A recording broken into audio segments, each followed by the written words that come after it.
국어 문학으로 인사를 드리게 되었습니다. 짝짝! 제게 말해주세요. 문학이 비문학보다 쉬워요? 아니면 어려워요? 하면은 대부분 학생들이 문학이 비문학보다 나아요? 라고 말을 합니다. 떨어진다 모라니 자, 얘들아, 시어라고 하면 뭐예요? 그 시에서 나온 언어겠죠? 그 언어에서 태도를 찾을 수 있다 이겁니다. 물론 그 시를 창작한 그 창작자의 생각인지는 우리는 잘 몰라요. 어디까지나 얘는 평가원의 생각입니다. 노래를 불러보는 식으로 시를 읽으면 운율은 다 잡을 수 있습니다. 외래적 감각. 이게 좀 어렵죠? 일제강점기 한참 뜨뜻할 때, 한참 열심히 할 때 살았던 인물이다 이런 얘기 나오면 아하 그런 거랑 관련되라는 거 바로 외재적 감상을 보면 돼요. 이육사가 하늘에서 지가 웬병하고 있네 이것들이 내가 쓴 거를 어떻게 이렇게 의미부여를 해? 아이고 고마워라 근데 내 생각은 이게 아니었는데 이렇게 하고 계실 수도 있어요. 심상의 종류 시에서 가장 중요하다고 할 수 있는 부분입니다. 심상은요 느껴지는 거, 상상되는 거 이런 마음이라고 생각하면 돼요. 수능문학, 교과서 개념 정리 같은 경우에는 기본적으로 구성되어 있는 내용이 뻔합니다. 시어의 태도, 심상의 종류, 시어의 운율 형성 요소, 표현 방법, 그리고 상징과 시상 전개 방식, 그리고 밖에서 감상하는 외재적 감상, 시점의 종류, 그리고 인물의 종류, 그리고 구성의 종류, 그리고 갈등의 양상 이렇게 시와 소설을 하나로 합쳐서 교과서적인 개념을 다뤄보도록 하겠습니다.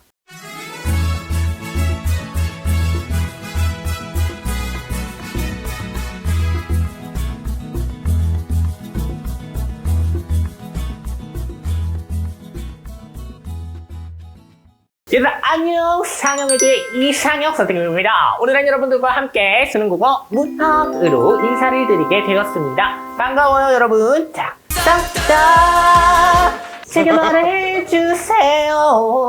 싹다라는 책 시리즈로 여러분들과 인강을 함께 제작하게 되었습니다. 수능국어 문학입니다. 문학, 비문학 아니고요. 문학이에요.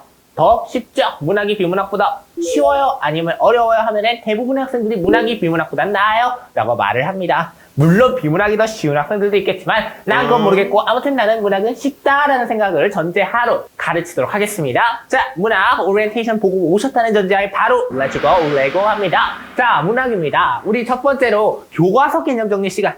제목 보고 오셨죠? 유튜브 제목에 교과서 개념 정리 땅땅 써 있습니다. 이거 지금 처음 봤으면 너희들 문제 있는 거예요. 다시 다음 날에 들으러 오세요. 오케이? 좋아. 그러면 교과서 개념 정리 지금부터 같이 보도록 하겠습니다. 자, 여러분. 시랑 소설로 나눠서 지금부터 내가 설명을 해드릴 건데요.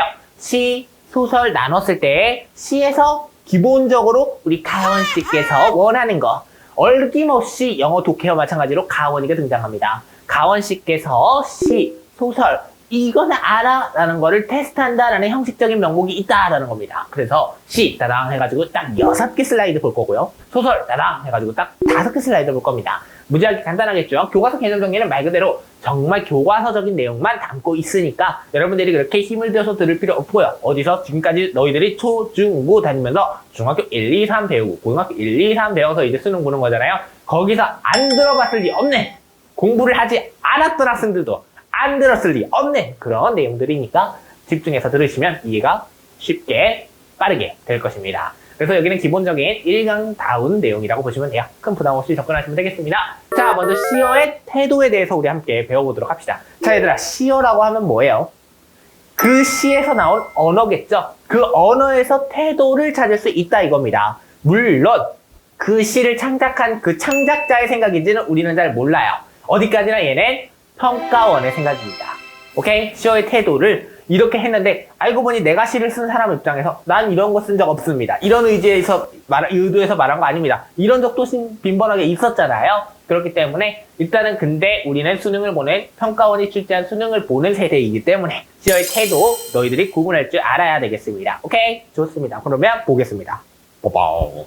반성적인 거는 자신의 잘못을 되돌아보며 뉘우치는 거. 아휴, 내가 이런 짓을 왜 했을까? 이런 생각하는 게 반성이죠. 그래서 예시. 나는 나의 참회의 글을 한 줄에 줄이자. 나의 참회의 글을 한 줄에 줄이자. 뭔가 참회하는 것 자체가 반성적 태도죠. 그래서 윤동주의 참회록에서 이 참회. 반성적인 거야. 그죠? 그리고 두 번째, 의지적입니다. 의지. 결심한 바나 목적을 이루려는 적극적인 태도죠. 의지. 나 이거 꼭 해낼 거야. 대표적으로 어디 나오겠냐? 배우지 않아서도 알겠지.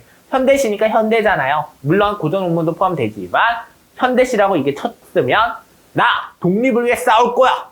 나 부정한 사회에 맞서겠어. 이런 거겠지. 그래서 물론 그런 것도 있고 예시는 그렇진 않아. 사랑과 이별의 정한의 내용이네요.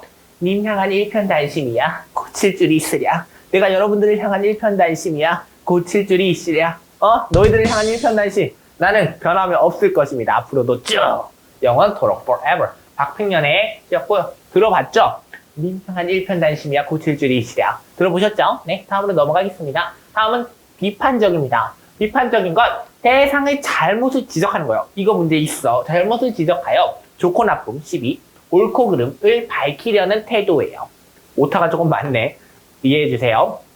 알아는 들을 수 있잖아. 알아들을 수 있으면 됐지. 안 그래? 그래서 예시 볼게요.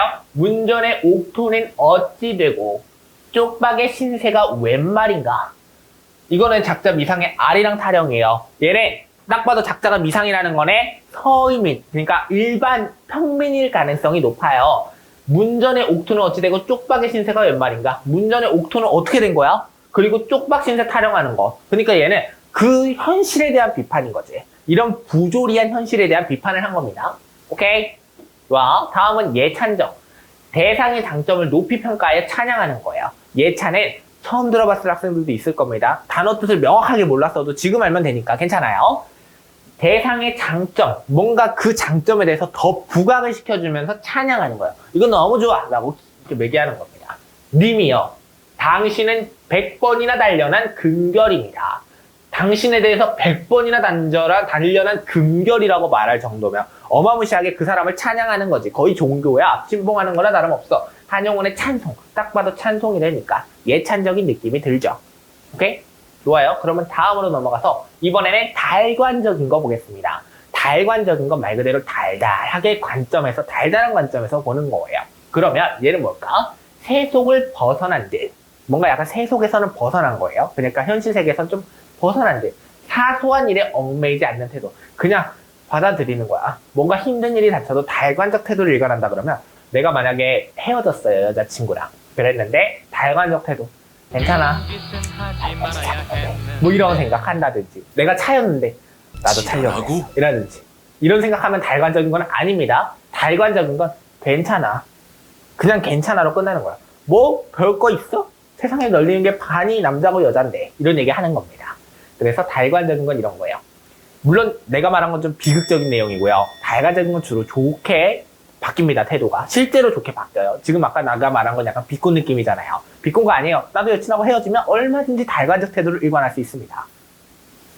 사실 자신 없습니다. 아무튼 달관적인 거는 아름다운 이 세상 소풍 끝나는 날 가서 아름다웠더라고 말하리라 라는 예시가 있습니다. 아름다운 이 세상 소풍이 끝난다는 건 좋은 건 아니죠. 소풍이 끝나는데 가서 아름다웠다고 말하리라. 내가 죽은 날 가서 이거 좋았어 라고 말한다는 거예요. 어떻게 보면 굉장히 슬픈 겁니다. 하지만 가서 아름다웠다 라고 말하기 때잖아. 천상병의 귀천이라는 뜻이에요.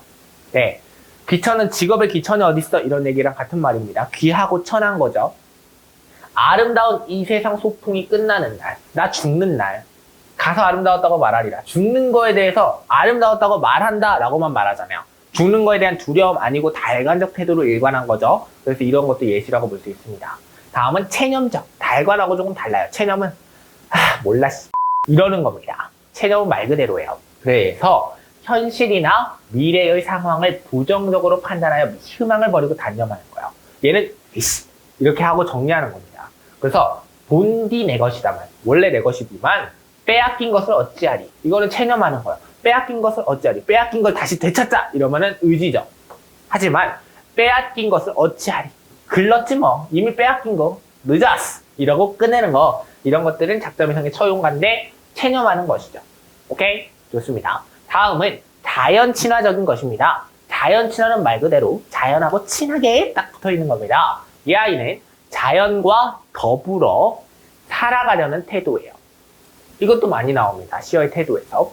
강산엔 들일 데 없으니 둘러두고 보리라 송술인데요. 강산이라는 것 자체 애초에 자연이죠. 그래서 자연 친화적인 거는 찾기가 굉장히 쉬운 편입니다.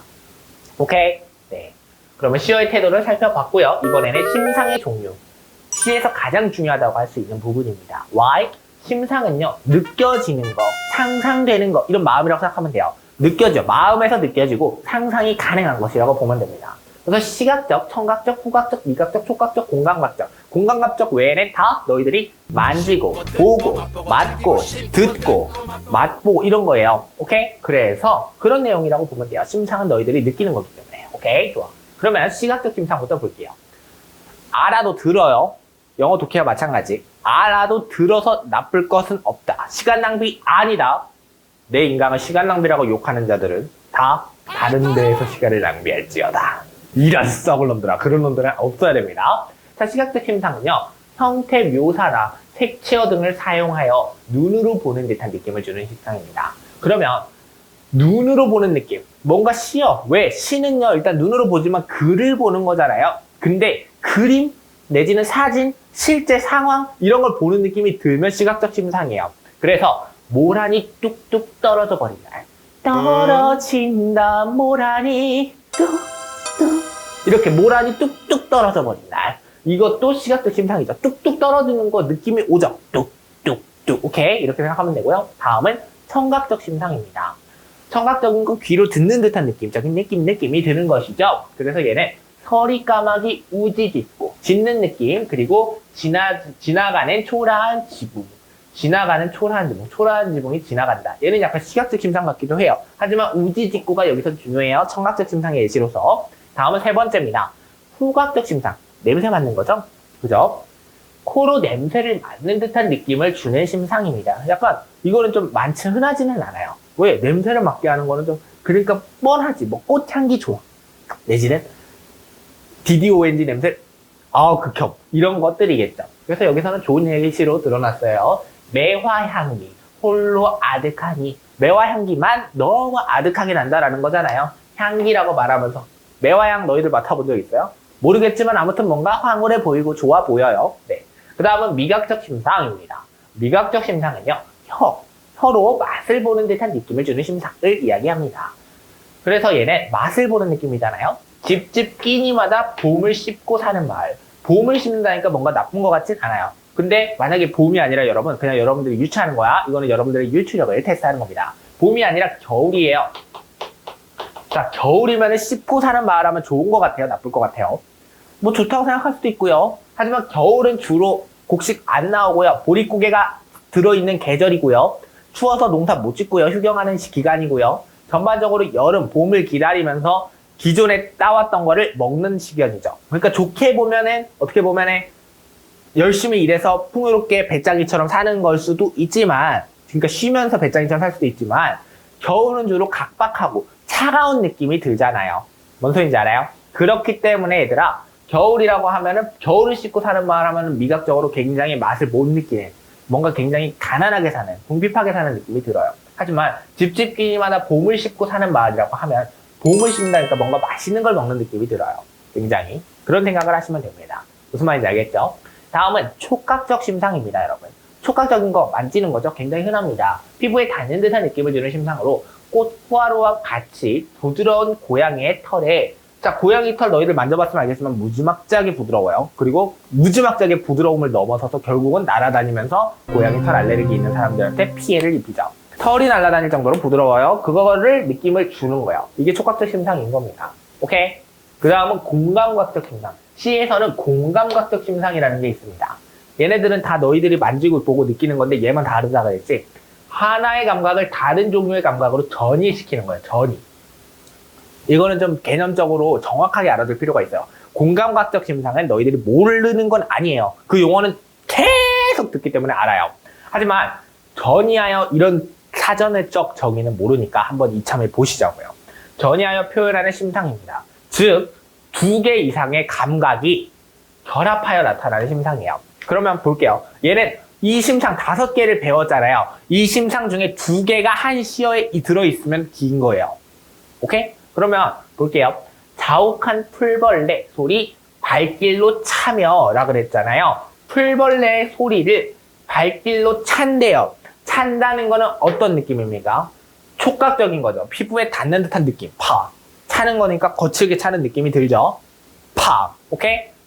그래서 소리는 청각적인 거. 그러니까 얘는 청각이 발길로 차면, 청각을 어떻게 차요? 안 그래요? 소리를 발로 찰 수 있어요? 그런 거 못 하잖아요. 하지만 여기서 예시로 나왔죠. 그러니까 이게 뭔 소리냐면 청각의 시각화예요. 청각의 촉각화라고도 불러주죠. 시각일 수도 있어요, 근데 얘는. 왜냐면 발길로 차는 게 시각적으로 보여지기도 하잖아요. 발길로 차는 건 움직임이니까, 액트는 보이니까. 그래도 얘는 촉각이에요. 발로 차는 느낌이니까. 오케이? 청각의 촉각화라고 보시면 돼요. 이게 바로 공감각적 심상이라고 보시면 되겠습니다. 그래서 시어의 운율의 형성 요소 지금부터 보도록 하겠습니다. 빠르게. 먼저 얘는요, 운율은 이렇게 총 4가지 경우에 운율이 생긴다고 볼 수 있어요. 그래서 얘네들이 선지 구성이 된다고 보시면 돼요. 예를 들면 이제 지문에서 수능 문제에서 음성 상징어를 활용해서 뭐뭐라는 시에 등장하는 뭔가 그 시어가 나오겠지? 뭐뭐라는 음성 상징어의 사용으로 시의 운율을 형성하고 있다. 이런 식으로 물어보는 거예요. 그래서 이 4개는 알아두면 굉장히 도움이 많이 될 것입니다. 그러니까 담아놨겠지 내가. 먼저 유사하거나 동일한 음운을 반복하는 거. 계속 하나를 반복하는 거예요.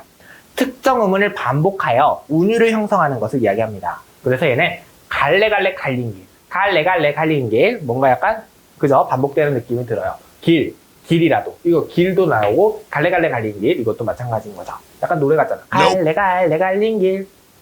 그죠? 이런 느낌 드는 거예요. 그 다음은 일정한 음운수나 음보의 반복. 음절 수도 반복할 수 있어요. 알죠? 3음절, 4음절 들어보셨죠? 고전시가에서 들어보셨죠? 그런 거. 그리고 음보의 반복. 얘도 3음보 이런 거 들어보셨죠? 호흡의 단위. 딱딱 호흡. 숨이 뚝뚝 끊어지는 부분. 시나, 논에다 뭐나 뿌리며 사르려 한다. 이런 것들 있잖아요. 살얼이 났다. 이런 것들. 호흡의 단위나 글자 수를 규칙적으로 반복하여 운율을 형성하는 것. 내를 건너서 숲으로. 고개를 넘어서 마을로. 이런 것들. 이런 것들이 딱 봐도 운율 형성적인 느낌이 들죠. 그 다음은 3번째, 문장 구조를 반복하는 거. 얘는 구조를 반복하는 거죠. 구절이나 행을 이루는 특정 문장 구조를 반복하여 운율을 형성하는 것을 이야기합니다. 그래서 얘는 박목월의 산을 보는 건데, 산이 날 애워싸고 씨나 뿌리며 살아라 한다. 밭이나 갈며 살아라 한다. 좀 봐봐. 씨나 뿌리며 살아라 한다. 밭이나 갈며 살아라 한다. 문장 구조, 살아라 한다도 반복이고, 그 앞에 이 내용만 바뀌고 전체적으로 느낌적인 느낌, 멜로디는 비슷하죠. 이런 것들이 문장 구조의 반복이라고 보시면 되겠습니다. 그 다음에 4번째는 음성 상징어의 사용이에요. 의성과 의태어를 사용하여 운율을 형성하는 거예요. 의성은 말하는 느낌이죠. 그리고 의태어는 뭔가 형태가 느껴지는 거예요. 그래서 금잔디 사이 할미꽃도 피었고, 삐삐배, 이거 금잔디 사이 할미꽃도 피었고, 그죠? 그리고 삐삐배, 뭔가 삐삐 하면은 약간 삐삐 이런 거 느낌 나죠? 그래서 삐삐 이런 거고요. 그 다음에 배종, 멧새들도 우는데 이렇게 나오고 있잖아요. 오케이? 굉장히 소리가 나는 느낌. 이것도 마찬가지예요. 운율이 느껴질 수 있습니다. 왜? 의성어나 의태어를 사용해서 운율을 형성할 수 있다고 말했으니까. 이거 굉장히 찾기가 어려워요. 그래서 꼭 수능에 시가 나오면 이거를 꼭 선지에서 하나씩 담고 있습니다. 이 부분에서 음성 상징어를 사용해서 하면서 나오는 거. 이런 경우가 있습니다. 근데 전체적으로 이 4개를 봤을 때 느낌이 어때요? 난 이 말만 해주고 싶었어. 운율의 개념을 한번 볼게요. 시에서 느껴지는 말의 가락으로 보통 어떤 요소가 규칙적으로 반복될 때 형성되죠. 주로 일단 반복인데, 얘는요 전체적으로 노래 같아지는 거예요. 뭔가를 반복하면 노래 같은 느낌이 들어요. 랩도 반복이 굉장히 많거든요. 빠빠빠빠빠빠 빠빠빠빠빠 이런 식으로. 그래서 이런 식으로 반복을 할 때 그러면 약간 멜로디가 느껴질 수밖에 없거든요. 그래서 여러분들이 속으로 약간 노래를 불러보는 식으로 시를 읽으면 운율은 다 잡을 수 있습니다. 여러분들이 한국인이라면. 오케이? 좋아요. 그러면 시어의 운율의 형성 요소 알아봤고요. 그 다음 표현 방법. 이것도 어쩔 수 없이 중요합니다. 제가 앞에서 이 부분도 중요했지만 뒷부분 심상보다 조금 더 중요한 게 사실 표현 방법이에요. 왜? 사실 우리가 시를 배울 때 중요해야 되는 건 예예요. 하지만 우리 가원 씨께서는 이런 느낌적인 느낌을 좀 더 구체적으로 말하기를 원하는 거예요. 어떻게 표현됐는데? 라고 묻고 싶은 거죠. 그래서 이렇게 담아 놓았습니다. 내가 없어질 거예요. 왜냐? 너무 많아갖고 한 페이지에 정리하다 보니까. 솔직히 내 얼굴이 중요해? 이놈 새끼들이 중요해. 수능 볼 때 내 얼굴이 기억나면 쓰가니? 안 되겠지? 이게 기억나야 되잖아. 그러니까 내가 잠깐 사라져 줄게. 꺼져줄게. 잘 살아. 먼저 비유입니다. 비유에도 3개, 4개, 5개, 3, 4, 5가 있어요. 비유는 말 그대로 뭔가에 빗대어 표현하는 방법이죠. 그래서 이렇게 생각하면 돼요. 직유, 은유, 의이 있지. 의는 의, 인이잖아. 인간이고, 은유법은 뭔가에 대해서 평면적으로 표현한다, 은연적으로 비유한다라고 보면 돼요. 다 유가 들어가잖아요. 그리고 직유법은 직접적으로 비유하는 거예요. 그러니까 직접적인 게 더 센 거고 은유법은 좀 더 약해요. 그러다 보니까 우리 가원식에서는 이거 은유법으로 볼 수도 있지 않나요? 이런 거 물어볼 수 있기 때문에 하나의 그 부분에 대해서는 직유나 은유 둘 중 하나만 냅니다. 두 개를 같이 섞어서 낼 수가 없어요. 우리 가원식은. 당연한 거죠. Why? 직유, 직접적으로 표현한 거, 은유, 약간 은연적으로 표현한 거. 얘네 둘은 진짜 확연하게 구분이 되는 부분이 아니고서야 이걸 내기가 쉽지가 않아요. 그러다 보니까 이게 나오면 헷갈려하는 학생들이 존재합니다. 하지만 C에서 나오는 내용과 보기를 보면 답이 하나로 좁혀지니까 우리 가원씨는 낸 거예요. 그죠? 이렇게 생각하면 됩니다. 그러니까 믿고 푸세요. 가원씨가 오류를 범하지 않았다 라고 전제를 하셔야 됩니다. 범하는 확률도 있죠. 사람인지라. 하지만 그래도 갇혀서 내시는 분들인데 그렇게 이런 오류를 내진 않을 거 아니야? 자, 볼게요. 사전적으로는 원관념과 보조관념을 듯이, 처럼, 같이, 뭐뭐 하는 듯이, 뭐뭐 하는 것처럼, 뭐뭐 하는 것 같이 이런 식으로 양등과 같은 말로 직접적으로 연결해서 표현하는 방법. 직접적으로 비유하는 방법이에요. 오케이? 직접적으로 비유하는 방법이고요. 그 다음에 두 번째, 은유법. 얘는 원관념과 보조관념을 A는 B다의 방식으로 그냥 약간 연결이 안 된 듯 관련이 있는 거예요. 그런 식으로 표현하는 방법이에요. 그러니까 확실히 생김새는 달라요. 그래서 구분 지을 수 있어야 됩니다. A는 B다 라고 하는 거예요. 얘는 그래서 은연중에 비유한다 라고 그냥 생각하시면 될 것 같아요. 오케이?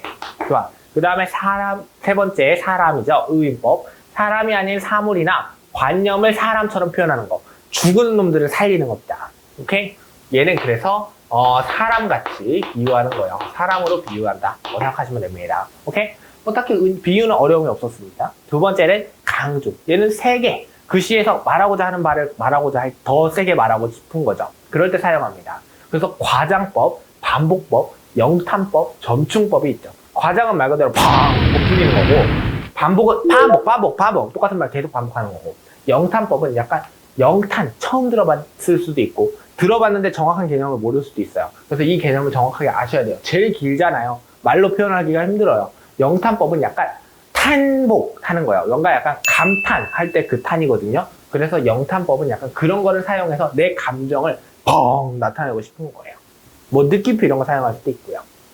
점충법은 점점 쌓여가는 거예요. 오케이? 그래서 볼게요. 과장법은 어떤 대상을 실제보다 훨씬 더하거나 덜하게 나타내는 거. 덜하게도 과장법이에요, 얘들아. 이거 중요해요. 이거 평가원이 어렵게 내면 이렇게 될 수도 있어요. 과장하여서 했는데 오히려 과장은 직불 오히려 내용이 약화됐는데 이럴 수 있죠. 근데 덜하게 나타내는 방법도 과장이에요. 왜냐면 걔는 이만큼을 나타내고 있는데 그거를 이만큼으로 줄인 것도 축소법이 아니라 이것도 과장인 거예요. 너무 중요하지 않은 것처럼 표현해서 너무 그거 중요한 걸 돋보이게 하고 싶을 수도 있거든요. 무슨 말인지 알겠어요? 이게 왜 안 중요해? 이런 식으로 물어볼 수 있으니까. 과장법이 얘를 이렇게 늘리는 것뿐만이 아니라 얘를 이렇게 줄이는 것도 과장법이다. 기억해요. 두 번째, 반복법. 같거나 유사한 말을 반복하여 의미를 반복하는 거. 굉장히 아까 배웠던 내용이죠. 반복법. 그 다음에 영탄법. 얘는 말했다시피 탄복. 약간 감탄할 때 같은 탄이라 그랬잖아요. 감탄사나 감탄조사를 사용하여 벅찬 감정을 더 강하고 간절하게 표현하는 방법을 이야기합니다. 감탄사나 감탄조사. 그러니까 얘는 주로 놀라는 거예요. 오케이? 느낌표, 물음표 사용됐으면 영탄법이구나 아시면 됩니다. 아무래도 단어가 어렵다 보니까 과장, 반복, 점충은 찾는데 영탄은 못 찾을 수 있거든요. 이 개념만 알면 다 맞출 수 있어요. 영탄법이 무엇인지 알면. 기억해요. 여기서 가장 중요한 거는 지금 현재 영탄이었습니다. 은유랑 직유 비교하는 것도 중요하지만 오케이.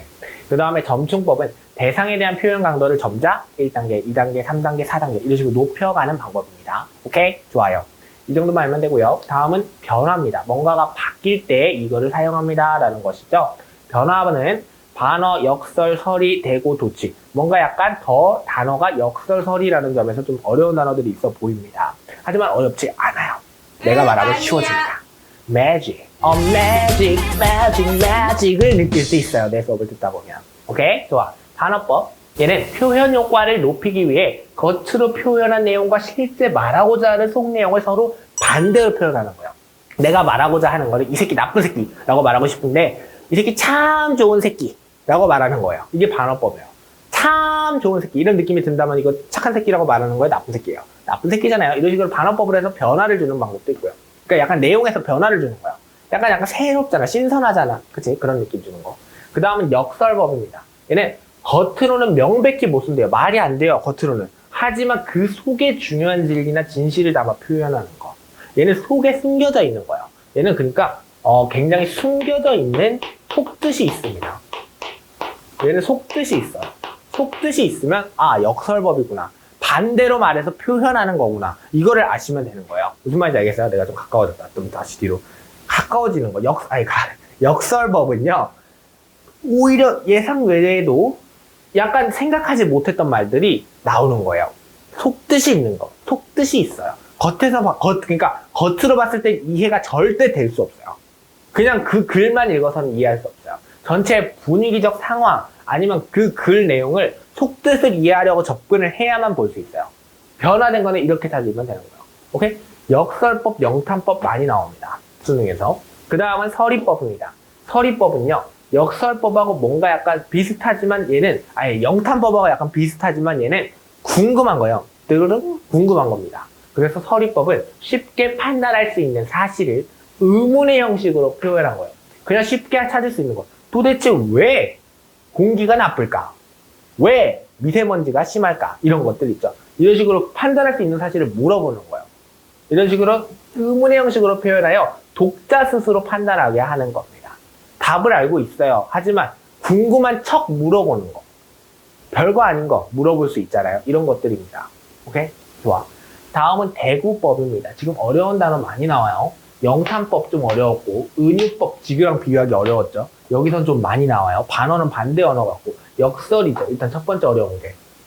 겉과 속이 다른 거. 오케이? 겉과 속촉처럼, 겉은 바삭하나 속은 촉촉한 것처럼, 겉과 속이 완전히 다른 거. 하지만 속뜻은 정말 참는 거. 겉은 이해가 안 되는 경우가 많아요. 이럴 땐 역설. 그 다음은 서리. 얘는 의문문의 형식으로 표현한 거. 궁금한 척 물어보는 거예요, 독자한테. 너네들은 어떻게 생각하냐? 이런 거 아닌가? 라고 물어보는 거. 오케이? 이런 거고요. 그 다음은 대구법입니다. 얘도 어렵죠. 대구. 무슨 서울, 부산, 대구, 광역, 찍고 이런 거 아니잖아요. 대구는 뭐냐면 개념을 정확하게 알고 가세요. 동일한 구조의 어구나 문장을 반복하여 리듬감을 형성하는 거. 얘는 선생님 반복법하고 뭐가 달라요? 반복하는 거래잖아요. 이거 좋은 질문이에요. 내가 했지만 너희들이 하고 있어야 돼요. 이걸 집중했으면 궁금해요. 반복법하고 뭐가 달라요? 이거 강조 아닙니까? 대구법은요. 동일한 구조의 어구나 문장. 얘는 같거나 유사한 말이에요. 그래서 말과 어구나 문장 비슷하지만 달라요. 얘는 의미를 강조하는 거예요. 반복해서 의미를 강조하는 거고요. 얘는 변화. 어구나 문장을 반복해서 리듬감을 형성하는 겁니다. 그래서 대구법과 반복법은 진짜 비교하기가 어렵습니다. 자, 지규랑 은유가 비교하기 좀 어렵다 그랬죠. 이번에는 대구랑 반복, 변화와 강조 측면에서 달라요. 그러니까 시에서는 얼마나 반복이 핵심 키워드인지 알겠니? 변화도 하고 싶고 강조도 하고 싶으면 시어를 반복하면 돼. 이런 얘기잖아요. 그래서 반복과 대구는 절대 같이 물어보지 않습니다. 하지만 대구법도 반복이다라는 개념을 알아야지. 왜냐면 반복법은 대놓고 나 반복이야 라고 써있는데 대구법은 뭔지 모를 수도 있거든요. 얘는 느낌으로 풀면 안 됩니다. 대구에 대한 개념 정확하게 알아야 돼요. 계속 반복하는 거예요.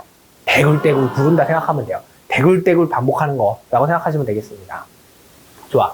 다음은 도치법 마지막으로 볼게요. 자, 도치법도 좀 어려운 단어 같아요. 자, 근데 영어를 배웠다면 도치가 무엇인지는 알겠죠? 뭔가 동사가 앞으로 튀어나와서 강조하는 걸 도치라고 하죠. 그러니까 주어 앞으로 동사가 건방지게 튀어나오는 게 도치잖아요. 얘도 마찬가지예요. 말을 바꾸는 겁니다. 오케이? 그래서 일반적인 문장의 어순을 따르는 게 아니라 우리나라도 마찬가지. 우리나라 일반적인 어순 있잖아요. 나는 밥을 먹었다. 먹었다 밥을 나는. 이런 식으로 바꾸는 거. 일반적인 문장의 어순 안 따르고 문장 성분의 배열을 바꾸어 표현하는 방법을 바로 도치법이라고 이야기합니다. 오케이? 뭐 도치법은 뭐 딱히 할 말이 없어요. 아무튼 이렇게 두 개 비슷한 듯 다르다라는 거 구분 지어서 생각하시면 되겠습니다. 그러면 표현 방법도 끝이고요. 다음은 이번에는 상징, 심볼 보도록 하겠습니다. 엄청 적죠? 상징은 딱 3개밖에 없어요. 인간의 감정, 사상 등 추상적인 내용을요. 구체적인 사물로 대신 표현하는 방법을 우리는 상징이라고 앞으로 불러줄 겁니다. 그래서 상징은요, 인간의 감정, 사상, 이런 추상적인 거를 구체적이게 바꿔주는 거죠. 구체적인 사물 대신 표현하는 거. 약간 상징적인 인물이라 그러면 뭐예요? 그 시대를 대표하는 느낌이 드는 거잖아요. 그렇죠? 그런 거 생각하면 돼요. 그래서 상징, 심볼 보겠습니다. 관습적 상징이 첫 번째로 있습니다. 관습.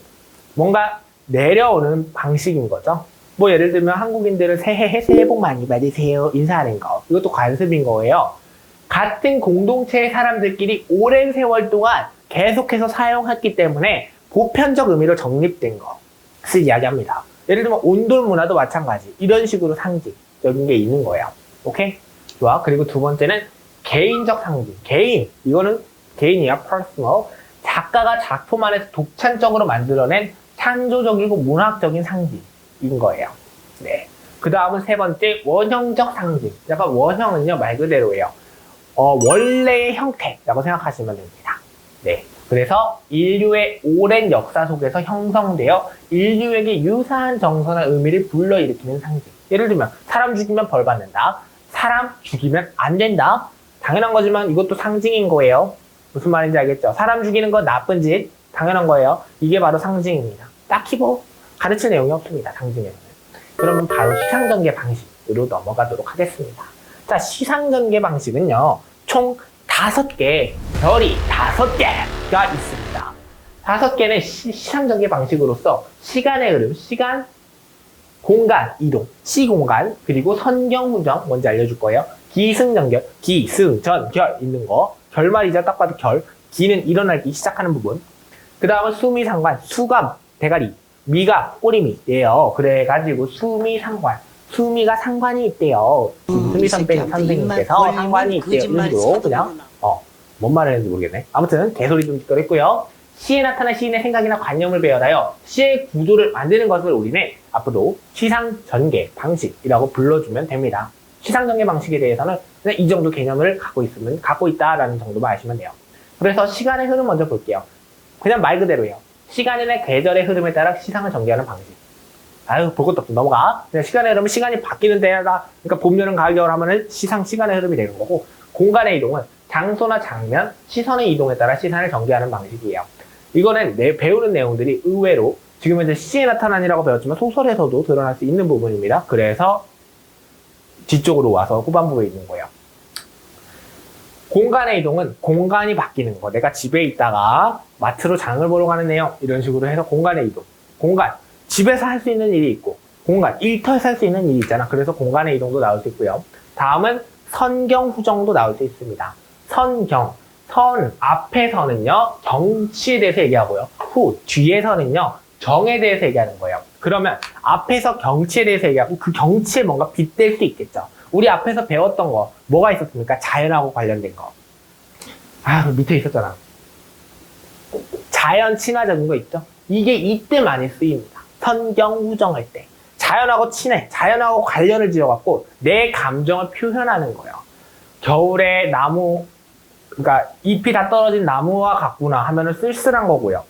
여름에 잎이 풍성하게 자란 나무와 같구나 하면은 기분 째지는 거거나 외롭지 않고 풍족한 삶인 거죠. 그런 식으로. 그래서 앞부분에서 배경이나 풍경, 뭔가 약간 배경, 보릿고개 느낌 나면은 슬픈 거고, 농사 짓는 모습 나오면 열심인 거고, 풍족한 햇살 뭐 이런 얘기 나오면 좋은 거죠. 바람, 비, 이처럼 앞부분에서 배경이나 풍경을 보여주고요. 뒷부분에서 화자의 정서나 생각을 드러내어 시상을 전개하는 방식을 우리는 선경후정이라고 불러줍니다. 지금 내가 배우는 거, 가르치는 것들 다 수능 선지로 나온다는 겁니다. 기억하셔야 돼요. 다 그래서. 다음은 기승전결입니다. 기승전결. 약간 서론, 본론, 결론하고 비슷하다고 생각하시면 돼요. 시상을 제기하는 거, 시상을 뭔가 드러내고, 그 다음에 시상을 심화시키는 거. 약간 승전보를 올린다랑 비슷해요. 그래서 약간 상승이라고 생각하면 돼요. 상승이라고 생각하시면 되고요.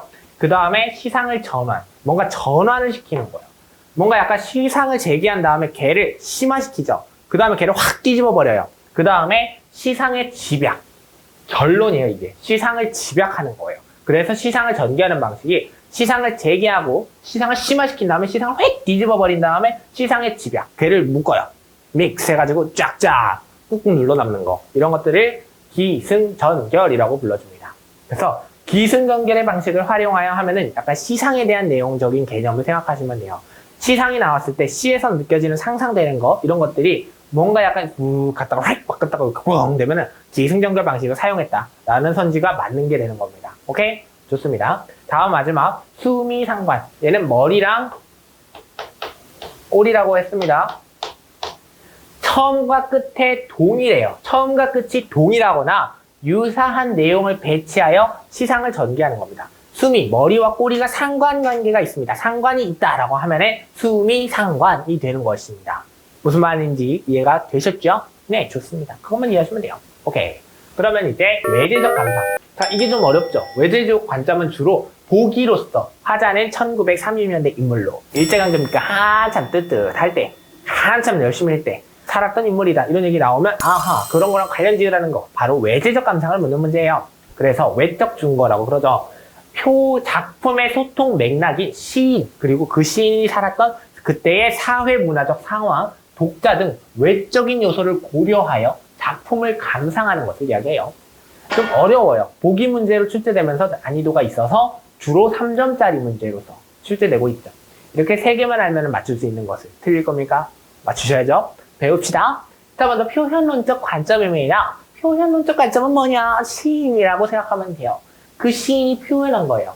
작품을 시인의 표현물로 보기 때문에 시인의 사상, 시인의 생각, 한 용어는 불교적 사상가죠. 그러니까 그거랑 관련 짓는 거. 이런 식으로 시인의 사상이나 인생관, 그 인생의 관점, 열심히 살아야 한다. 열심히 쉬지 않고 살아야지 인생이 값진 것이다. 아니, 그냥 태어난 김에 사는 거, 여유 있게 사는 거, 한가롭게 사는 거, 이게 인생관, 이게 인생관의 차이가 있는 거죠. 이런 식으로 인생관 또는 작품의 경향, 그리고 개성, 뭔가 약간 특출난 느낌이 나는 거, 이런 개성 등에 주목하여 작품을 감상하는 관점이 표현론적 관점이라고 보시면 됩니다. 얘는 그러니까 시인 중심적인 내용이에요. 그래서 예시, 어릴 때 할아버지로부터 한학을 배운 이육사는 정갈하고 고결한 선비 정씨를 시를 통해 형상화하였는데 청포도에 나오는 모시수건의 깨끗한 이미지는 시인의 이러한 정신과 관련이 있겠군. 이래놓고 옆에다가 여기다 뭐라고 써놔요? 영희, 철수. 아, 이런 거 말고 또 뭐가 있지? 좀 현대적인 이름 많이 나오잖아. 민혁이, 정석이 뭐 이런 얘기 나오죠? 이런 식으로 나오는 거예요. 이게 선지 구성입니다. 이런 내용은 이렇게 관련이 있겠군 하면서 그 얼굴이 캐릭터 하나 나오고 이런 식으로 나오는 거. 이거라고 생각하시면 됩니다. 오케이? 어릴 때 이렇게 되었던 자라온 환경이 나오잖아요. 그러니까 시인의 배경인 거예요. 얘는 시인의 배경. 그리고 얘는 반영론적. 얘는 현실 반영이에요. 이거는 시인의 표현물로 보기 때문에 표현론적 관점이라 그러고 얘는 현실을 반영하는 겁니다. 현실 반영. 어디 있어? 현실 반영 안 써놨냐? 여기다 써줄게. 현실 반영. 작품에 필연적으로 창작 당시의 사회 문화적 상황이 반영되어 있는 거. 일제강점기, 6.25, 산업화 현대화 이런 것들. 창작 당시의 사회상이나 시대상에 주목하여 작품을 감상하는 방법입니다. 얘도 마찬가지 청포도로 예시를 들어줄게요. 청포도로서 일제강점기라는 청포도의 창작 배경을 고려할 때 손님, 청포도가 어떤 시인지는 너희들 알 거예요. 보면 알 거예요. 기억할 거예요. 아무튼 손님이라는 시어는요, 우리 민족을 구원할 초인적인 존재 또는 광복을 의미하겠군. 이런 식으로 엄청 멀리 나가는 것을 어떻게 보면 외제적 감정은 멀리 바깥의 내용을 끌어와서 그런 사회적 배경, 이런 배경을 끌어와서 시를 더 구체화, 시를 더 의미부여하는 거죠. 어떻게 보면 과하게 의미부여하는 거예요. 하지만 우리 가원 씨께서는 이거를 학생들이 어려워하니까 3점짜리를 내고 싶어서 꾸준히 내고 있습니다. 그리고 이거 아는 거는 도움이 많이 돼요. 외제적 감상은 그 시대적 상황을 반영하는 거잖아요. 그러니까 이게 어떻게 보면 시에서 100% 정답이라고 할 수 없어요.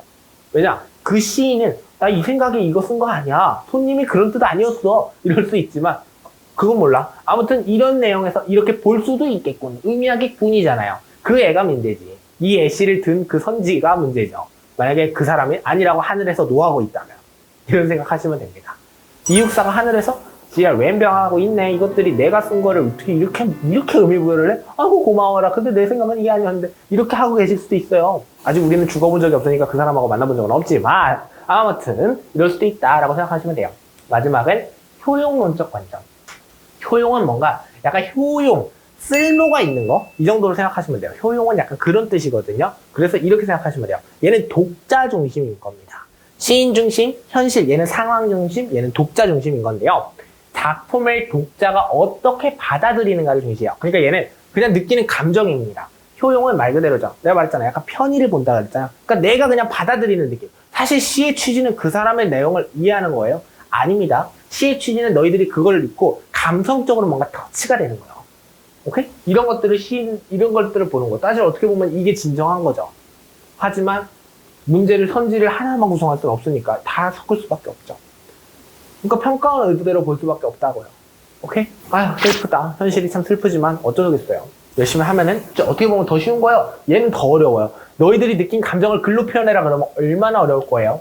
차라리 5개 선지 중에 하나 골라라가 낫지 않아요? 너희들은 좋은 세상에 살고 있는 겁니다. 이렇게 생각합시다. 아무튼 작품을 독자가 어떻게 받아들이는가를 중시하여서 독자가 어떤 가치와 감동, 그리고 미적 쾌감, 교훈 등을 얻었는지를 중심으로 작품을 감상하는 방법이에요.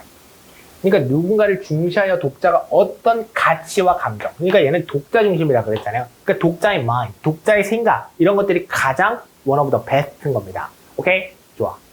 그래서 예시, 차분하고도 희망찬 어조네요. 약간 그런 느낌이 들어요. 이런 어조로 기다리는 청포도의 화자처럼 나도 어떤 일이든 긍정적으로 바라보고 차분하게 기다리는 태도를 지녀야겠다. 깨달았죠? 이런 식으로 독자가 마인드, 독자가 얻는 마음, 이거예요. 시를 읽고 독자가 얻는 마음. 얘는 시인이 그렇게 쓴 배경, 정답이 아닐 수도 있어 사실. 하지만 가원이는 정답이라 생각하고 내. 그리고 현실, 그 현실 시대상을 반영하는 거. 이거 굉장히 좋은 방법이긴 해. 하지만 그 시가 언제 지어졌는지 모르는 시는 어떡할래? 시 창작 배경을 몰라. 그럴 수도 있죠. 이럴 때는 뭐 어쩔 수 없지. 얘만 봐야지. 그러니까 얘는 전체를 포괄해. 얘는 좀 더 좁아. 그리고 시인, 이걸 내려면 어떻게 해야 되냐면 살아있는 시인 거는 내면 안 돼요. 사실 왜? 살아있는 시인 거 냈다가 내가 이거 아니야 라고 말한 경험이 평가원은 겪었어요. 그러다 보니까 표현론적 관점은 이미 돌아가신 분의 시를 가지고 활용하는 경우가 많습니다. 문제 출제할 때. 이거는 그냥 소소한 팁도 아니고 그냥 소소한 개소리, 그러니까 개소리라고 하긴 뭐하고 약간 사실이긴 하니까 뻘소리라고 생각하시면 될 것 같습니다. 넘어갈게요. 이제 소설, 빠방! 소설로 넘어가도록 하겠습니다. 시는 다 봤고 소설은 정말 금방 끝날 거예요. 좀 길었죠? 네, 이제 소설로 넘어갈게요. 자, 인물의 종류, 구성의 종류, 갈등의 양상. 소설은 갈등이 가장 중요합니다. 그리고 시점의 종류, 그리고 시점의 종류가 작품 밖과 작품 안으로 나눠서 설명해 줄 겁니다. 내가 지금 여기 노란색으로 안 칠한 걸 좀 후회하고 있지만 괜찮아요. 글씨만 읽어주면 됩니다. 나 이런 거에 관대해. 내가 한 거잖아. 내가 만든 거라서 뭐라고 지랄할 수가 없습니다. 나한테 지랄해야지 뭐. 아무튼 소설에 대해서 보자. 먼저 첫 번째입니다. 자, 인물의 종류 보겠습니다. 인물은 총 4가지 상황에 따른 종류가 있어요. 역할, 얘는 가지고 있는 룰, 역할에 따라서 주동은 말 그대로예요. 내가 주동을 하는 거. 선동 할 때랑 같은 거예요. 그리고 반동, 얘는 얘에 반하는 거예요. 반대입니다. 역할에 대해서 주동이 주연, 반동이 약간 조연이나 악역이라고 생각하시면 됩니다. 그래서 주동은 주인공으로서 사건을 이끌어가는 중심 인물이에요. 그리고 반동은 그 더 재밌게 해야 되잖아. 주인공이 그냥 역경 극복 없이 그냥 뺑뺑 순탄하게 가. 이게 소설이야? 아니지. 가다가 펑 넘어져 봐야지. 그지? 안 그래? 그래서 반동 인물이 존재합니다.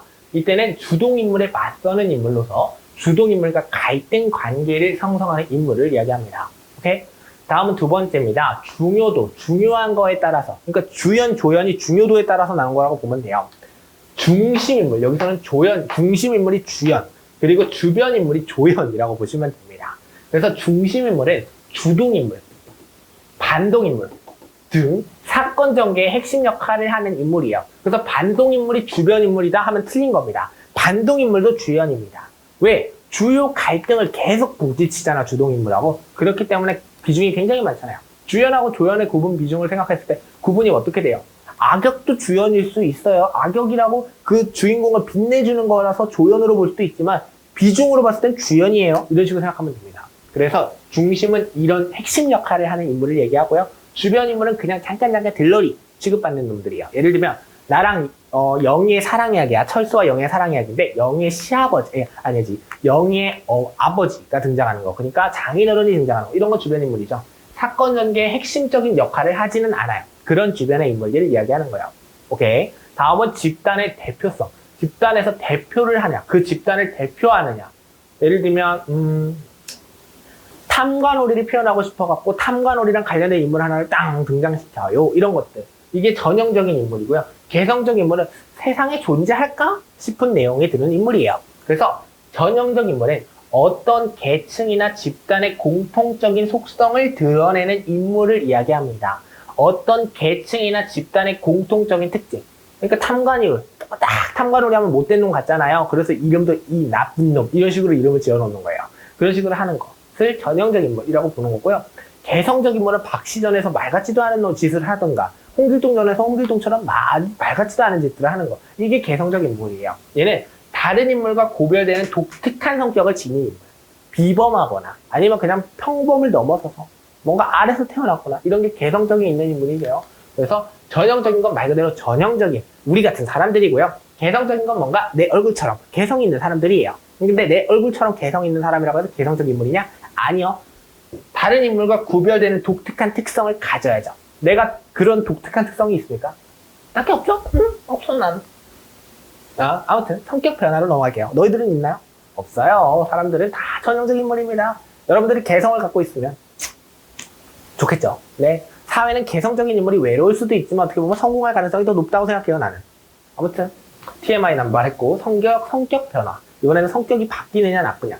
그러니까 착했는데 나빠지는 거. 이건 입체적인 거야. 근데 끝까지 처음부터 착해요. 그리고 뒤로 갈수록 착합니다. 계속 착합니다. 이게 평면적인 인물이에요. 그래서 사건 전개 과정에서 성격이 변하지 않는 인물. 그리고 입체적 인물은 착했다가 나빠지는 거. 이거는 흔하진 않죠. 착했는데 세상 모든 풍파 다 겪고 나빠졌다. 이런 것도 재밌겠다. 갑자기 이런 소설을 쓰고 싶다는 생각이 드네. 근데 주로 악역을 맡다가 나쁜 놈으로서 계속 주인공, 주동인물로서 계속 빡 괴롭혀요. 그러다가 다 잃고 결국은 잘못했다 무릎 꿇고 이런 것들. 이게 바로 입체적 인물인 겁니다. 작중 상황에 따라 성격이 변하는 인물. 나쁜 놈이었다 착한 놈 되거나 착한 놈 되거나 나쁜 놈 됐다 이렇게 그냥 생각하면 돼요. 이게 인물의 종류입니다. 딱히 어려운 것도 없죠. 그래서 바로 쑥 지우고 넘어가겠습니다. 다음은 구성의 종류입니다. 얘는 글의 구성이라고 생각하시면 돼요. 얘는 아까는 인물의 성격, 인물의 역할 이런 것들 본 거잖아요. 그래서 얘보다 이게 더 중요하고요. 또 얘보다 뒷내용이 더 중요해요. 그래서 빨리 볼게요. 자, 구성은요. 세 가지로 쪼개놓을 수 있습니다. 먼저 첫 번째로 중심 사건의 수에 따라 중심적인 사건 있죠. 주된 이야기로 다는 거.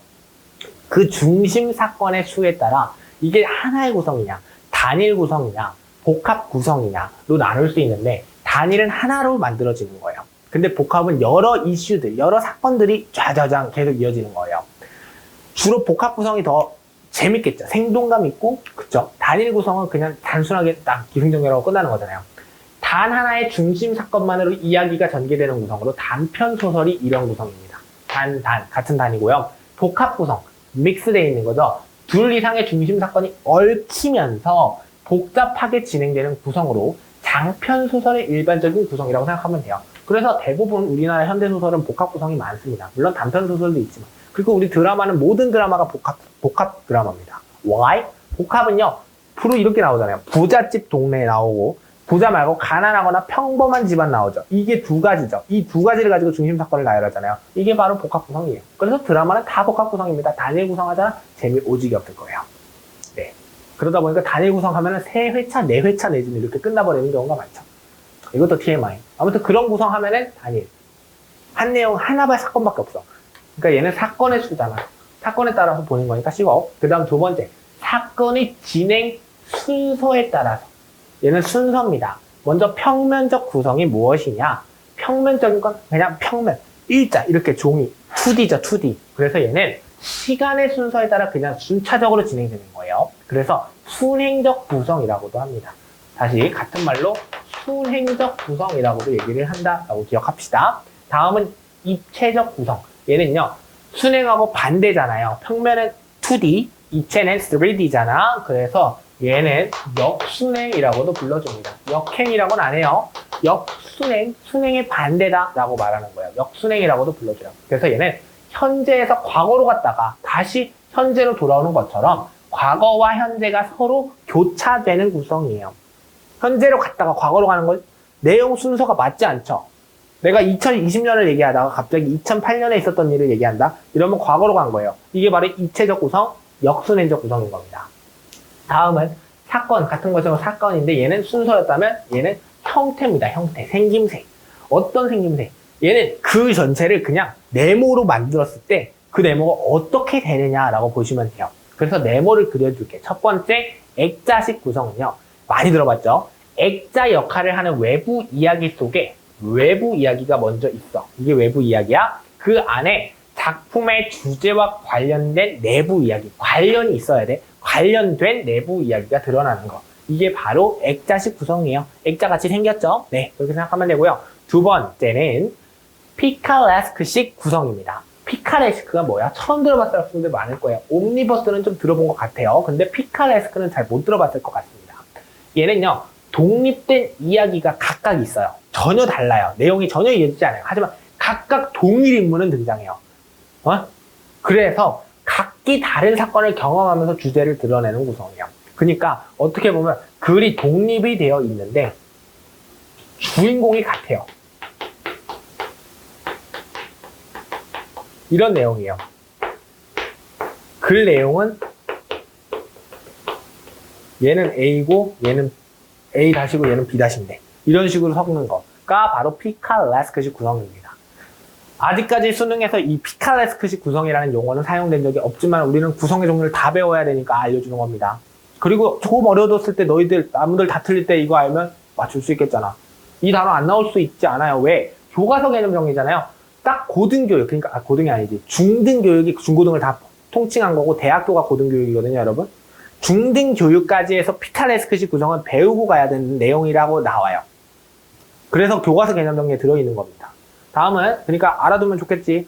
까먹어버려라, 날려버려라 라는 말은 안 해요. 다음은 옴니버스식 구성입니다. 자, 옴니버스는 무엇이느냐? 하나의 주제 아래, 주제는 하나인데 인물과 사건이 전혀 관련이 없는 거. 그래서 독립된 몇 편의 이야기를 한데 묶어놓은 구성이에요. 하나의 주제는 같아요. 예를 들면 산업화 현대화라는 주제는 같아요. 그러니까 주제는 same인데 전혀 다른 사건. 그 주제를 바탕으로 굿 잘 사는 과정. 그러니까 부자들이 이거를 이용해서 친일파들이 잘 사는 예시. 이런 것들. 잘 사는 배경도 보여주고 반대로 어려운 배경, 힘든 일도 보여주는 거예요. 잘 사는 것과 힘든 걸 다 보여주는 거야. 서민들의 힘든 삶. 이런 것들을 보여주는 거죠. 이게 옴니버스예요. 주제는 같아요. 예를 들면 일제강점기라는 주제는 같으나 그 와중에 친일파의 풍족한 삶을 담을 수도 있고요. 그 다음에 소장농들의 비참한 현실을 다룰 수도 있죠. 그래서 하나의 주제 아래 내용 안에 단편 이야기를 여러 개로 쪼개서 담아서 묶어놓은 구성이 옴니버스식 구성입니다. 당연히 수능에서 옴니버스 나오기 쉽지 않죠. Why? 글 두 개를 넣을 공간이 없으니까. 네, 이렇게 생각하시면 돼요. 구성의 종류 이 정도고요. 그 다음은 갈등의 양상입니다. 우리가 꼭 수능 대비를 하려고 이 내용을 보는 건 아닙니다. 특히나 1강의 경우에는 그냥 수능 국어에서 문학의 분야에서 최소한 중등교육에서 배워야 되는 모든 것을 담고 있는 겁니다. 1강에서는. 네. 갈등의 양상. 우리 수능에서, 소설에서 가장 중요한 게 뭐라 그랬어? 갈등이라 그랬습니다. 갈등이 아니면 재미가 없어요. 여러분. 갈등이 있기 때문에 소설이 재밌는 거예요. 드라마도 뭔가 약간 억울한 일 또는 그 사람과 갈등이 있으니까 그게 재밌어서 보죠. 여러분도 어머니께 여쭤보면 다 갈등이 재밌다 그럴 거예요. 얘도 마찬가지, 소설도 마찬가지거든요. 내적 갈등과 외적 갈등이 있습니다. 내적 갈등은 안에서 갈등하는 거예요. 내가 속에서 갈등하는 거. 이걸 해도 되나?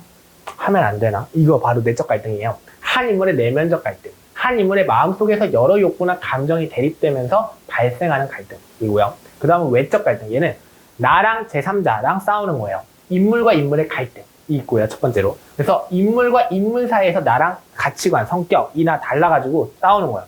야, 진행해. 이 사람 정규직 맞아. 라고 말하는 거. 인물. 근데 그 사람, 다른 사람은 이 사람 정규직 될 자질 없다. 이게 바로 인물과 인물의 갈등이에요. 둘이 싸우는 거죠. 나는 괜찮다. 쟤는 안 된다. 이게 인물과 인물의 갈등. 다음은 두 번째. 인물과 사회의 갈등입니다.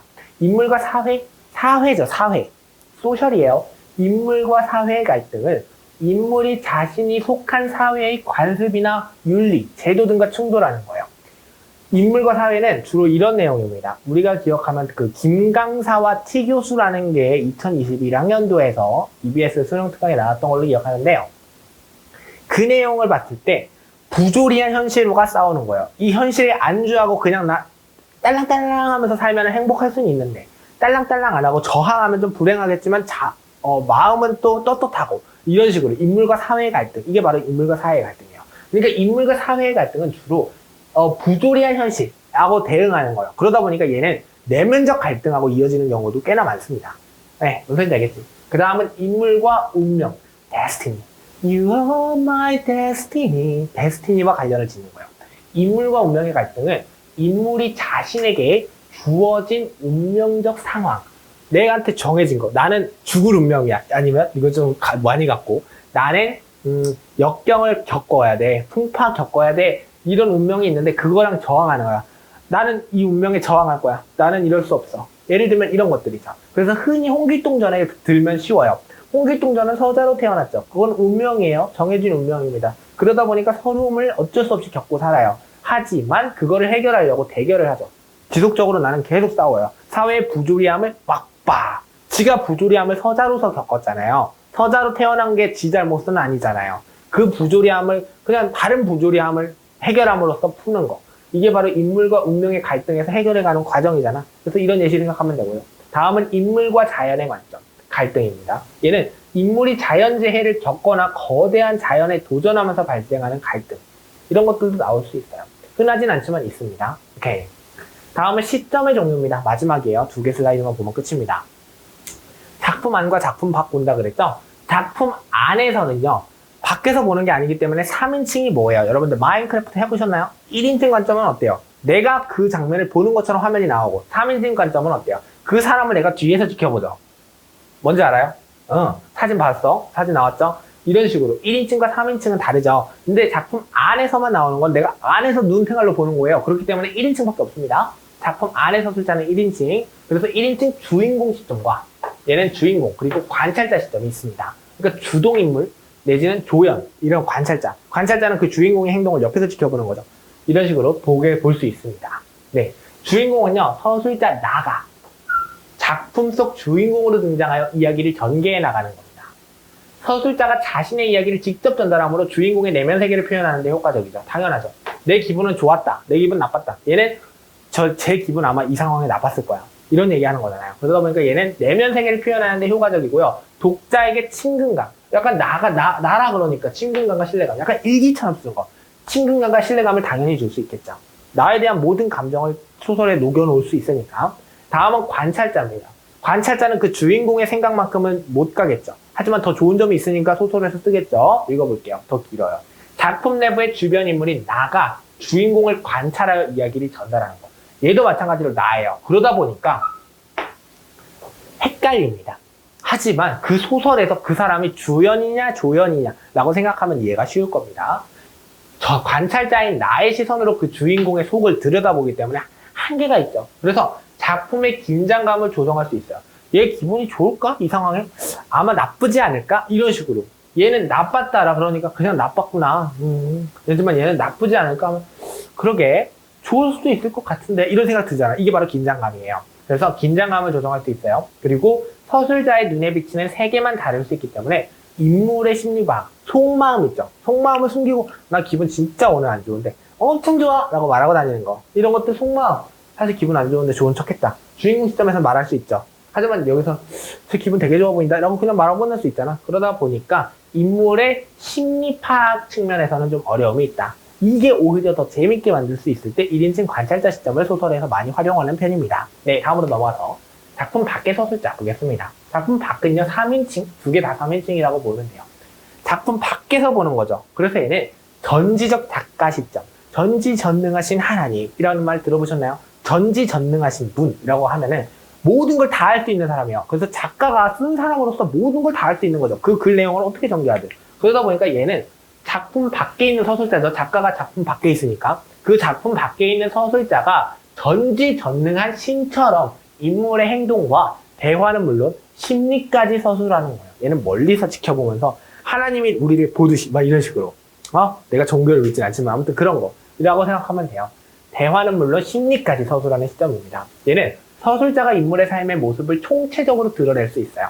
하지만 그냥 전지전능하신 신처럼 이렇게 위에서 아래를 지켜보듯이 보다 보니까 어쩔 수 없이 한계가 존재해요. 바로 독자의 상상력을 제한할 수 있어요. 그냥 다 말해주니까.